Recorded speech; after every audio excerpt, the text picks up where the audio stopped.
നമ്മൾ കൊച്ചി നഗരസഭയിലേക്ക് പോവുകയാണെങ്കിൽ അവിടെ LDFന്റെ പ്രകടന പത്രിക പ്രകാശനം ചെയ്തിട്ടുണ്ട്.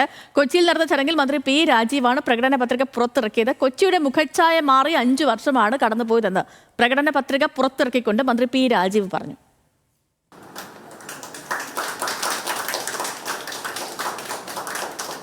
സുസ്ഥിര മാലിന്യ സംസ്കരണമടക്കം നിരവധി വാഗ്ദാനങ്ങളുമായാണ് കൊച്ചി കോർപ്പറേഷനിലെ LDF പ്രകടന പത്രിക പുറത്തിറക്കിയത്.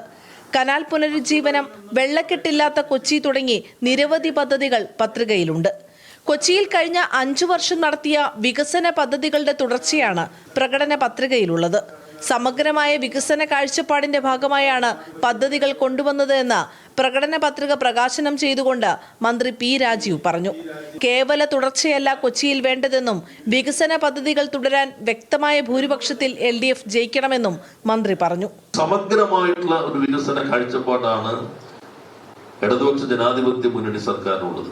അതിനാവശ്യമായ എല്ലാ സഹായവും സർക്കാർ നൽകിക്കൊണ്ടിരിക്കുന്നുണ്ട്. അപ്പൊ അതെല്ലാം ഇനിയും നന്നായി മുന്നോട്ട് കൊണ്ടുപോകാൻ കഴിയണം. ഇനിയും ഒത്തിരിയേറെ കാര്യങ്ങൾ ചെയ്യാനുണ്ട്. അതുകൊണ്ട് കേവല തുടർച്ച വേണം എന്നല്ല ഞാൻ അഭ്യർത്ഥിക്കുന്നത്.